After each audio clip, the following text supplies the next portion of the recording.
It's the event of the year in Tampa Bay. The Super Bowl is much more than just a football game. It's a super spectacle that reaches far into the host community, and this year, Pinellas County students have a bigger role in the extravaganza than ever before.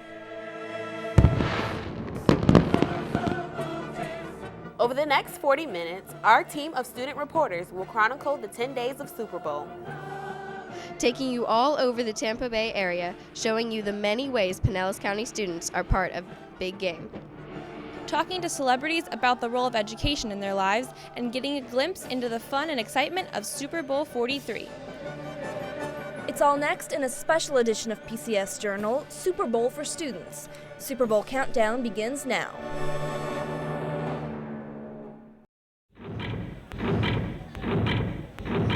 Hello, I'm Annetta Kozup, a senior at Countryside High School. We're here at the NFL Experience in the shadow of Raymond James Stadium. This is the epicenter of all the fun and excitement of Super Bowl XLIII.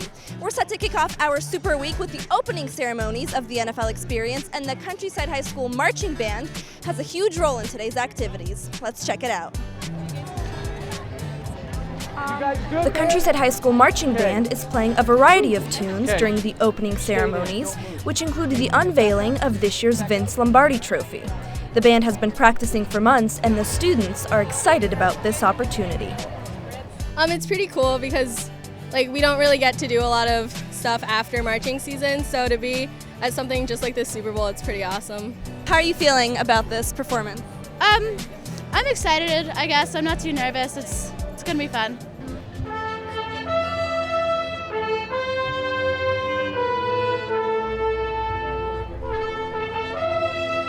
After their performance, students check out some of the games and attractions of this 100-acre interactive football theme park.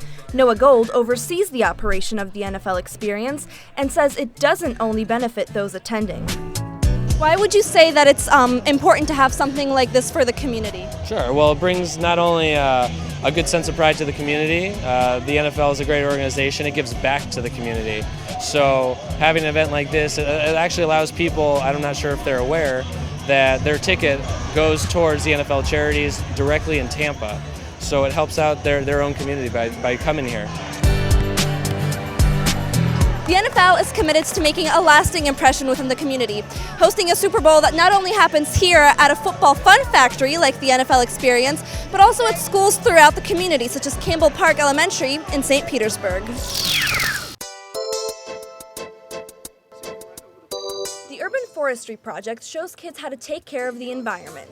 Several companies and organizations teamed with Campbell Park to plant 5 live oak trees on the school campus.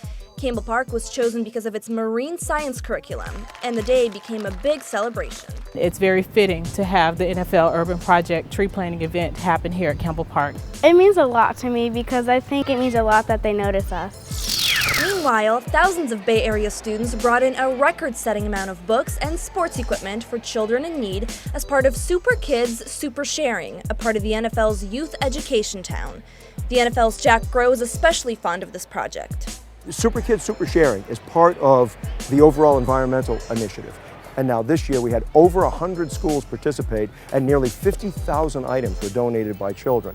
Again, it may sound more like a community project than an environmental project, but the environmental component to it is that whole concept of here's some resources that could do a lot of good, but they're being wasted. Let's find a good use for them. 4 students from Largo High got involved as part of a leadership project. It's a great thing for children who don't have anything or have very little. It helps them experience what normal children don't have. Another part of this opening weekend at the NFL Experience is youth football and cheerleader clinics. This is the Palm Harbor Panthers Youth Cheerleading Squad. They are one of more than 20 teams from across the country participating in the competition. It's a great experience for the girls to be able to be a part of Super Bowl and everything, so we're really excited to do it. Are you proud? How proud are you of your We're very girls? proud of them. We just learned the routine a couple weeks ago, so it was a very big deal for them to be able to do it today, so we're very proud of them. Representing Pinellas County, the Palm Harbor Panthers did an outstanding job, winning 3rd place honors. Well, we're really excited that we got invited to go perform here, and it's just been a great experience seeing all these teams and performing. Yes, we were all nervous, but once you get on, it's just a big rush and it just comes to you. It felt awesome. It was like there was like a lot of excitement. We were really nervous. We all had a lot of fun, and yeah. Helping out with the cheerleading clinics and competition are 2 Tampa Bay Buccaneer cheerleaders from Pinellas County. You might remember them from past PCS Journal episodes, Lisa Banspatch and Stephanie Mucas, graduates from St. Pete High. Why is it important for you to be involved in something like this? Because the whole community is involved, and it's on our home turf, and it's just exciting to help out. I cheered my whole life, and so it's exciting to be a part of it, and brings back a lot of good memories. I'm very proud to have the Super Bowl in my own hometown. This is the first one that I've really been involved in. I'm really excited about all the upcoming events. Well, long after these tents are torn down and the turf is rolled up to be sent to next year's Super City, the everlasting impressions of Super Bowl 43 will live on in the memories of these students who performed here today and in the landscape of Campbell Park Elementary. Speaking of memories, another team of PCS Journal student reporters are getting ready for their first taste of a once-in-a-lifetime experience. Let's check it out.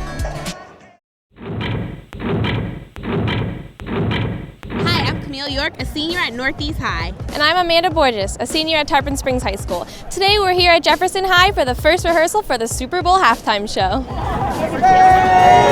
More than 2,000 people are here to participate in the halftime extravaganza featuring Rock and Roll Hall of Famer Bruce Springsteen.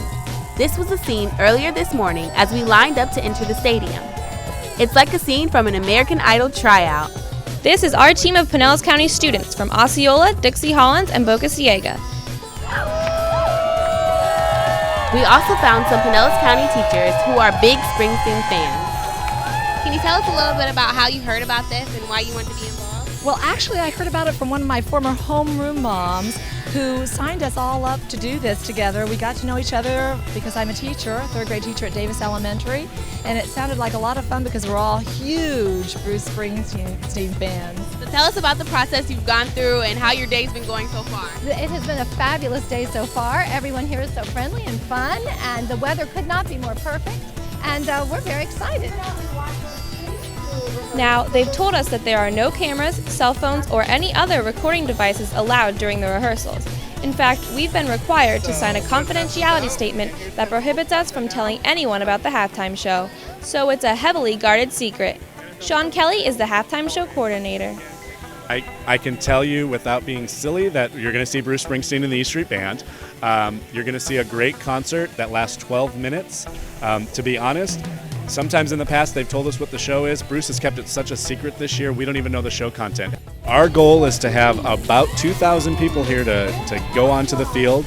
What we do at this rehearsal is we actually give people positions on the field. It's kind of like your seat for the concert, so to speak. So we rehearse that today, and we rehearse them running on and off the field. So our goal for the day is to see how fast we can get them on into the right position and how fast we can get them off. And then in a couple of days when we rehearse at the stadium, we'll add the actual stage pieces to that, and then the stage chases them off as well. So there's a lot of pieces of the puzzle. This is puzzle piece number 1 for us to get started. So we'll check in with you later this week to update you on what's been going on with the Super Bowl halftime rehearsals. But now, the Arizona Cardinals and the Pittsburgh Steelers are arriving in our Super City to get ready for the big game.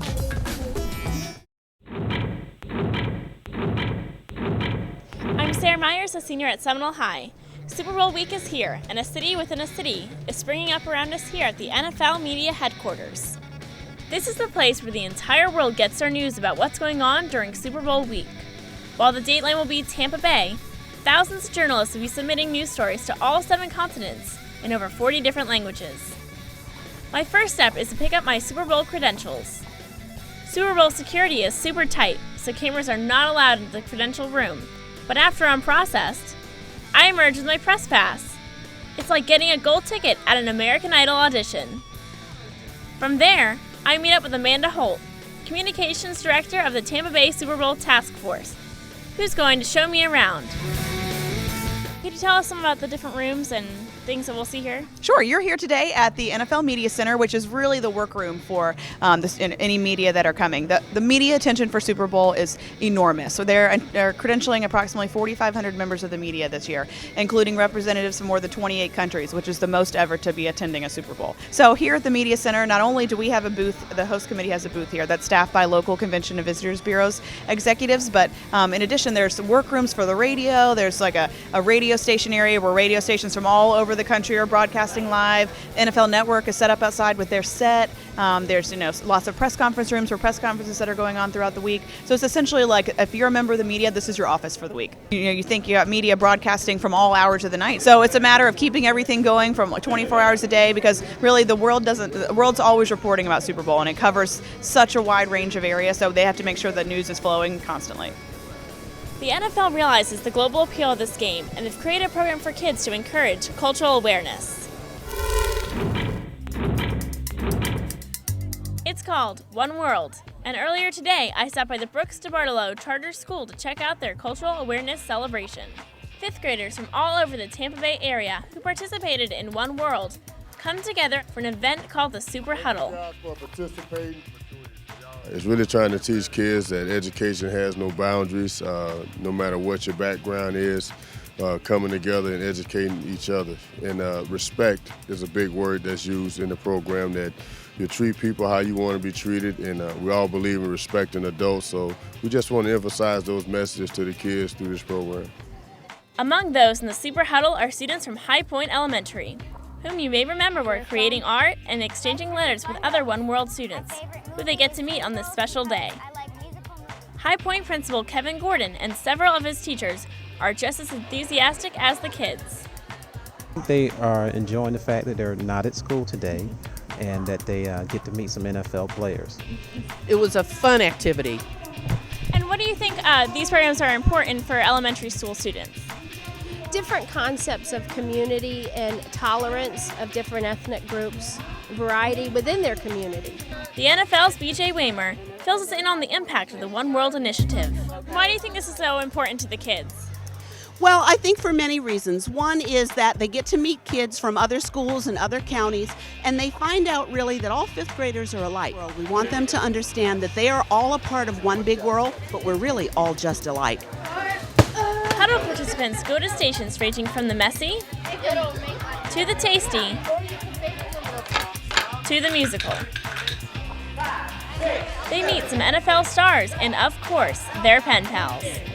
This is a great program they have here, the One World program, where pretty much everybody's getting to meet different people through pen pal programs or whatnot. So I think it's a great program and a great event today, and we're going to have a lot of fun. It feels awesome to know this is who I was writing to. I was very excited. I mean, like, who's my pen pal? What does she look like? So I asked her to send a picture, and when she just sent a picture, I was just going to see her. The day ends with some lunch and an imaginary Super Bowl.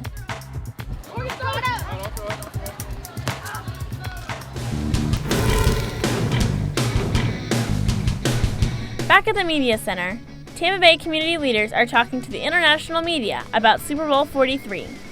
They explain that the game reaches far beyond the playing field and into the community with programs like One World earlier today. This morning I was at the One World Super Huddle. Could you tell us about how the Tampa community gets so involved even without the tickets to the game? A number of ways. That event is a great example. The NFL environmental program is another example where over 1,000 trees have been planted throughout the Bay Area in conjunction with the State Department of Forestry and the National Department of Forestry. So a number of things going on throughout the community. Pinellas County Commission Chairman Calvin Harris says that these kind of programs are great experiences for all students throughout the Tampa Bay area. It's a part of the overall exposure, the bigger world, so to speak. You know, we want to train our students to be a part of a larger environment, or to think of themselves as being bigger than they ever thought they could be, and that's what this game brings. We're back here in the media room, where any transcript from any press conference, just like today at the Tampa Bay Task Force, will be available here for the media. And by the end of this week, this entire table will be filled with any quote and utterance from anyone involved in the game. And this will kick into high gear tomorrow at Media Day, Raymond James Stadium.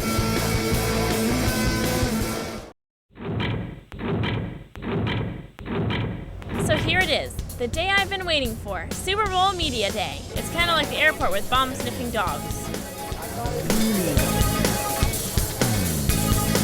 Now that we're done with security, we're going to pass by the domestic compound. This is where television stations around the world tell the Super Bowl story. Behind the fence is a field of satellite trucks, representing television stations from around the globe. And although the platforms are empty this morning, later this week reporters will be shoulder to shoulder doing live shots to send around the world. And look who we run into, Fox 13 Teen Magazine crew from Lakewood High. We'll connect with them later in the day to find out about their Super Bowl Media Day experience. Once inside the stadium, it's a sea of humanity as the press wait for the players to arrive.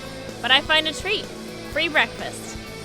Finally, it's time to enter the stadium and meet the Arizona Cardinals.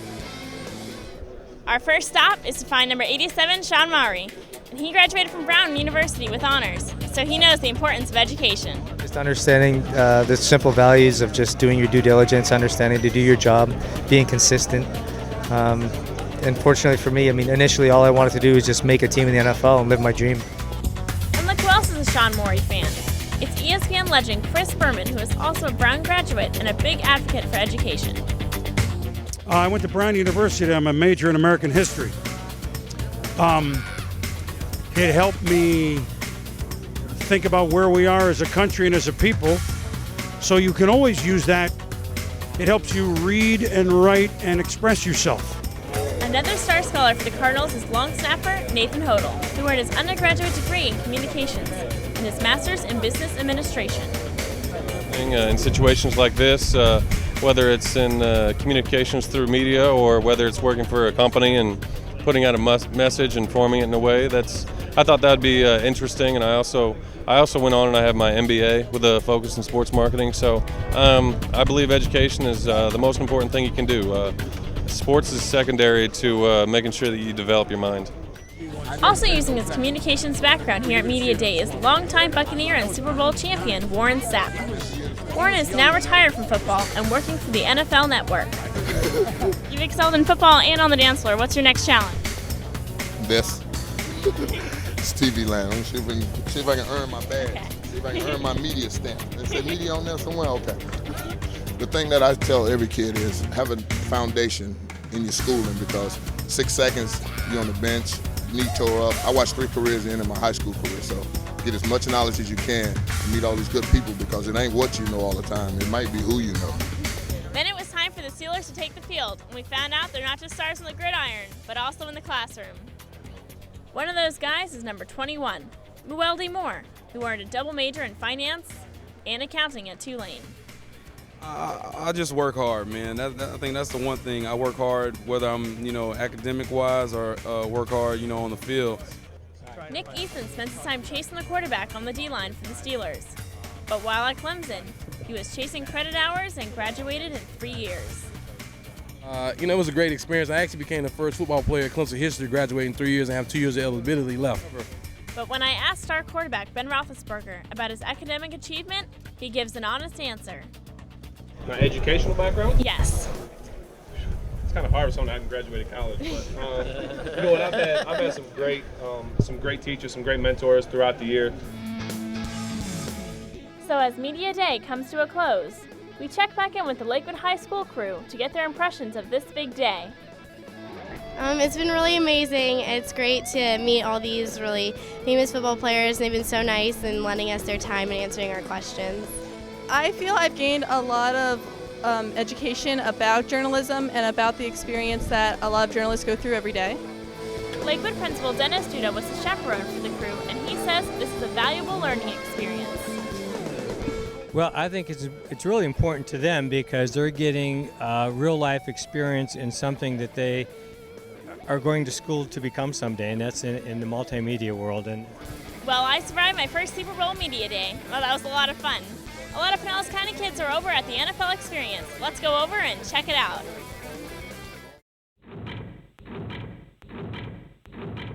Hi, I'm Camille York, and we're here at NFL Experience for Kids Day.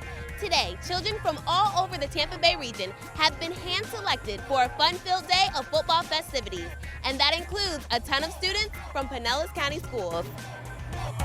This is a day of celebration for students participating in the NFL Play 60 What Moves You Challenge. These students have combined physical exercise with academic classwork in a variety of lessons and subjects. Today, students from Gulfport, Bay Point, and Walsingham Elementary Schools enjoy the NFL experience and the 50 interactive games and attractions. For the past several months on Channel 14, we've been showing Bay Point Elementary students participating in the Play 60 What Moves You Challenge. Today, their teacher, Julie Rizek, says it's a great reward for their hard work. At school, we worked on the log and we logged in our time at school as well as outside. They worked on what physical activity compared to physical fitness is. They did a fantastic job, and we're so happy to be at the NFL Experience Play 60. And the kids agree. What are you looking forward to most today? Having a lot of fun and doing a lot of different activities and meeting pro football players. An assortment of NFL players work with the students at the different interactive games. Bucks wide receiver Ike Hilliard says spending time with these kids is a rewarding experience. It's a great opportunity for these kids to come out, be active, have a good time, enjoy some of the things that we do in our profession. During Kids Day, NBC is videotaping part of their Super Bowl pregame show with Super Bowl champion Jerome Bettis, a Notre Dame graduate who has gained national acclaim for his work with middle and high school students in the Detroit area. How has your educational background shaped you into the man that you are today? Well, I think it's given me the ability to first understand the financial windfall that I was able to come into, but also understand what I needed to do, the things that I needed to do to ensure my family's future, but then be able to give back. You know, education is definitely key.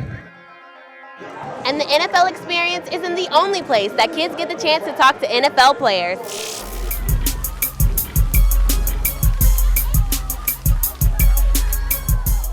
At Maximo Elementary, Tampa Bay Buccaneers Cortez Hankton and Luke McCown get Seussical with students, reading Dr. Seuss stories and talking with the kids as part of the National Education Association's Read Across America program. Actually, I'm still in school. Right now, I'm working towards a doctorate in psychology. So, as of right now, I have schoolwork I need to get done. The NFL team with publisher Poison Pen Press to donate 43,000 books to Central Florida schools, including Maximo, who received NFL merchandise to use as incentives for kids to read more. And they are 100% behind it. Meanwhile, back at Kids Day, a surprise visitor gets into the fun. Governor and former St. Pete High quarterback Charlie Crist shows off some of his football skills to students from Walsingham Elementary. But while tossing the football around is fun, he's there to support the NFL's Play 60 program. Thank you. Physical fitness is a big part of all this. We know all these NFL players are physically fit, but it's important that you young people start on that track too. Can you explain the importance of events like these for our youth in our generation today? Oh, it's incredibly important. I mean, you know, we're going to talk about physical fitness and how important that is, you know, to the well-being of our young people. And we have a governor's council on physical fitness now that we're promoting, and the NFL has been great to help us and coordinate with this today. And I'd be honored to do it. That's why it's so important. Thank you. Yeah. Pinellas County School Board Chair Peggy O'Shea and other local leaders joined Chris and NFL Commissioner Roger Goodell's commitment to promoting a healthy, active lifestyle for kids. We know that Pinellas County Schools is involved with this Play 60. Can you explain the commitment that Pinellas County has to physical education and keeping our students physically active? Oh, it's important. We want to keep all kids active physically, both in sports and health awareness, making sure that they know how to keep themselves healthy through proper nutrition, through good lifestyle, and sports, athletics. You know, physical well-being is so important. And this is a great community event for the whole Tampa Bay area. NFL Commissioner Roger Goodell talks to the kids at the conclusion of today's festivities, applauding their efforts and commitment to excellence.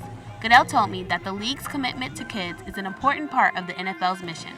We all have to invest in our youth, and I think the NFL is doing that because we're trying to make sure that they're healthy, that they live productive lives, and we have a lot of great role models that can help young men and women understand that. Why is it so vital for children to make education a key element in their lives today, and how has your education made you who you are?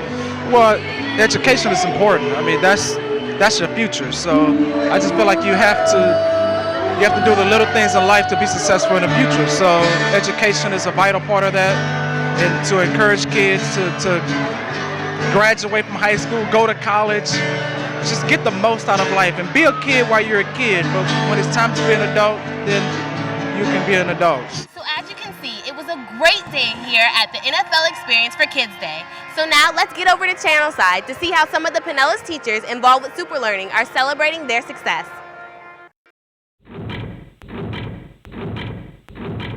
Hi, I'm Annetta Kozub from Countryside High School. As we have seen, students have had a big role in Super Bowl festivities all week long.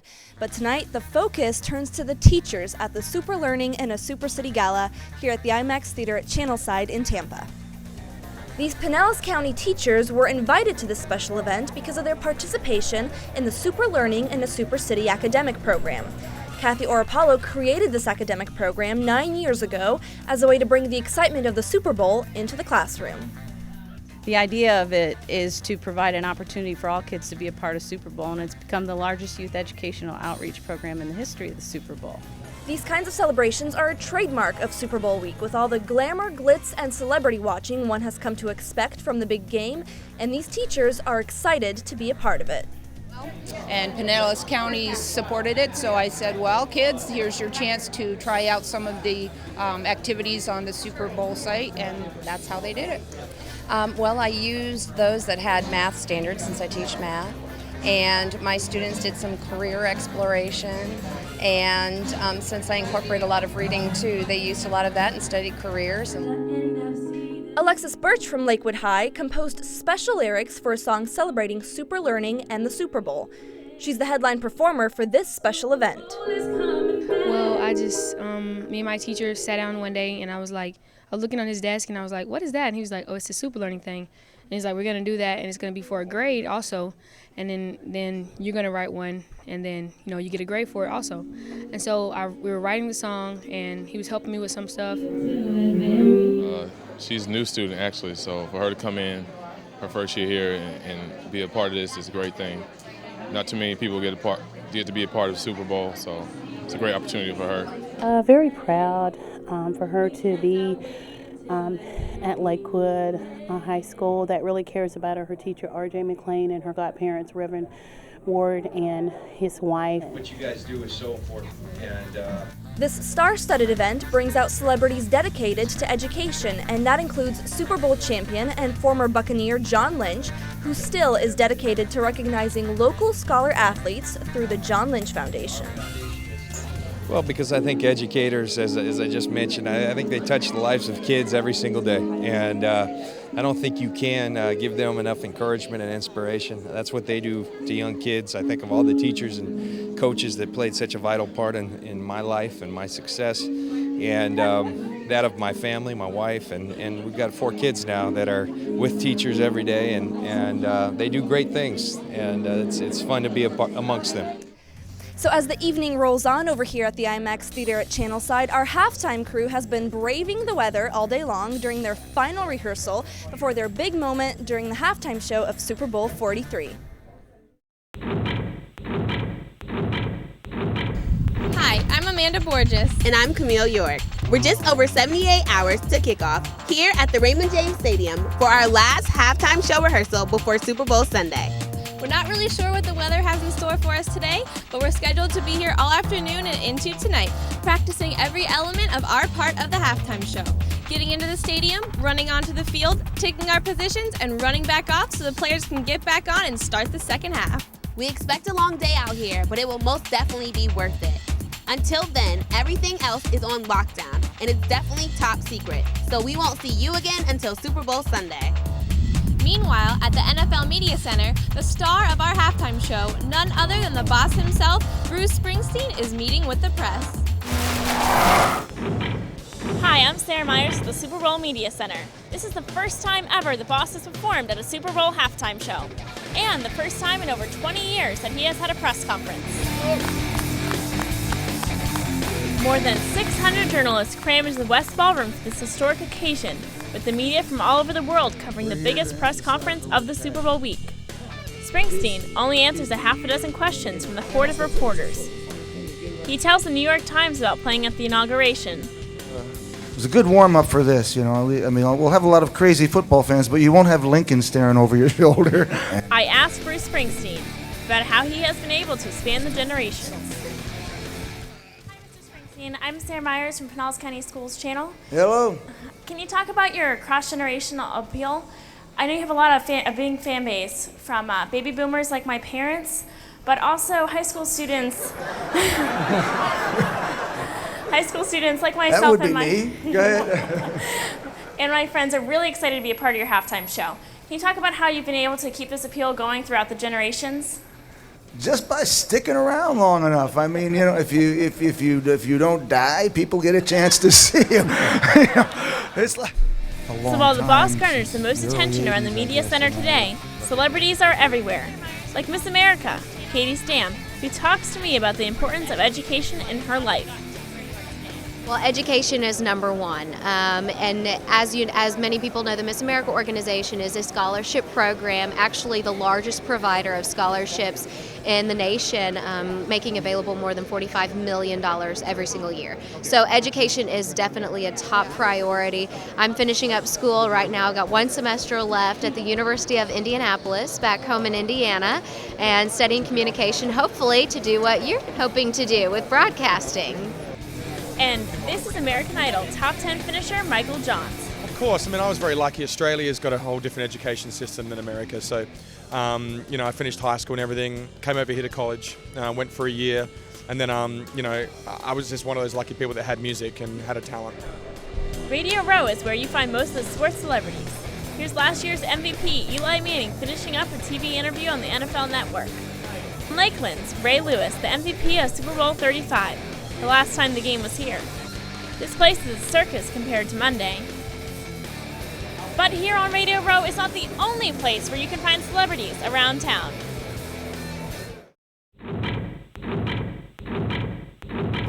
Here at the Doug Williams Golf Tournament, despite the rainy conditions, NFL stars past and present hit the links for a fun-filled day of golf. For former Super Bowl MVP and Tampa Bay Buccaneer legend Doug Williams, this is a special day to be part of the Super Celebration for local charities. Since this is Super Bowl week, does this bring out any memories for you? Oh, without a doubt. You know, I mean, think about the time that I had an opportunity to play in the Super Bowl, but when it's Super Bowl week and you know it's a game, it brings back a lot of memories from the standpoint of what it was like for myself and my teammates, and when the game was over, the feeling that you have knowing that you are the world champions. Dunedin High alum Crawford Kerr is the co-sponsor of this tournament. He made his mark in football with the Florida Gators and Dallas Cowboys, but has become even more famous locally as a successful business entrepreneur with Kerr's Winghouse restaurant franchise. For him, education was the key to his success after football. Well, education is the most important thing in your life because knowledge is power, and what you know you could apply. So education is number one. And what would any Super Bowl celebration be without great food, like these wings? And speaking of great food, the biggest Super Bowl food event is happening over at Tropicana Field, and our culinary arts students are there to join us.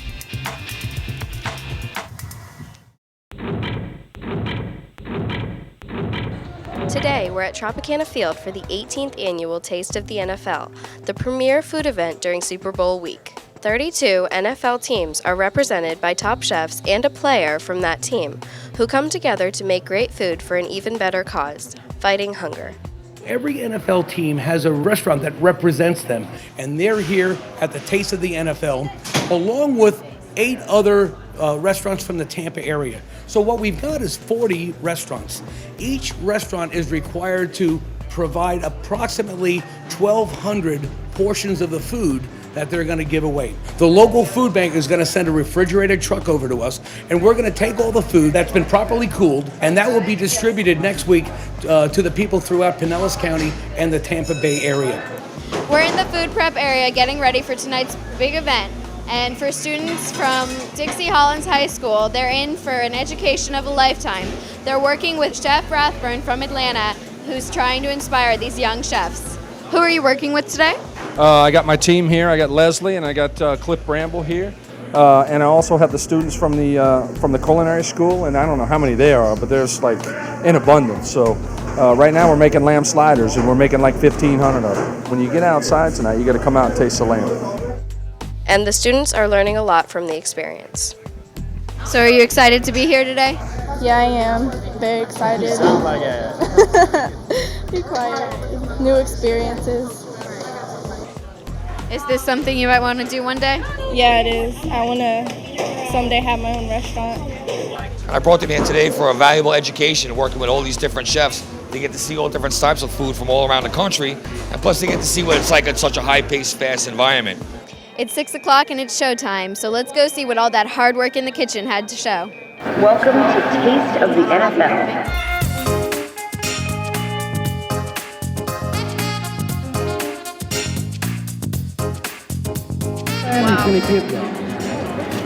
That's really good. It's a tough business, but it's a rewarding business. Tonight's been really busy and fun. Wow, what a party. We're less than 24 hours away from the Super Bowl kickoff. And while the week-long activities come to an end, our crew has been preparing for the 12 minutes of fame with the boss, Bruce Springsteen.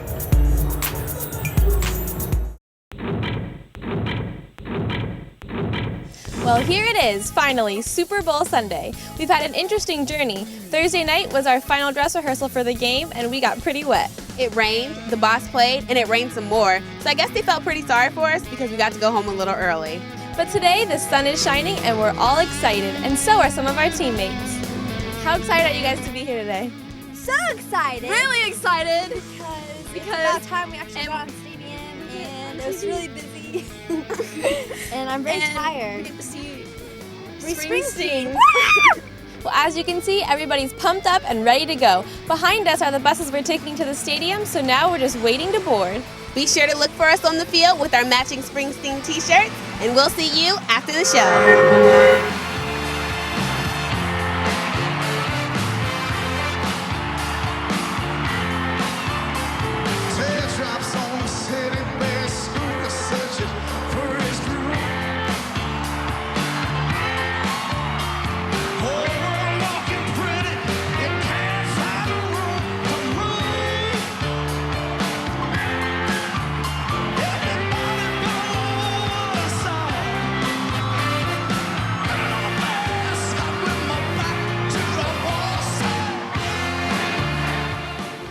So after the show, it was back to the buses and returning to the University of Tampa to watch the end of the game. And the Pittsburgh Steelers become the first franchise in history to win 6 Super Bowls. Wow, what a great time. I mean, the adrenaline, the rush, the excitement, I loved every minute of it. What'd you think?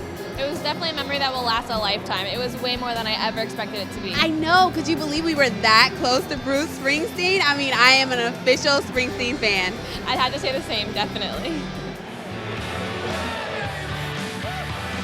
So despite the rain and cold on Thursday night, this will be a memory that will last a lifetime.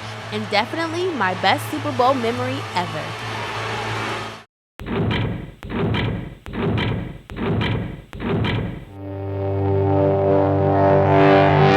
We're here at Raymond James Stadium, where less than 24 hours ago, this place was crazy.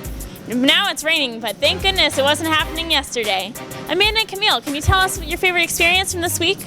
One of my favorite memories from this past week would definitely have to be being on the field with 2,000 people for the halftime show with Bruce Springsteen. It was definitely a lot of excitement and a lot of fun. Well, I'd say being at the NFL Experience Kids Day, interviewing Ike Hilliard, Warwick Dunn, the NFL Commissioner, and Governor Charlie Crist, can't be that experience. What about you, Nada? I definitely loved being at the Super Learning Super City Gala where I actually got to talk to John Lynch. It was great. What about you, Alana?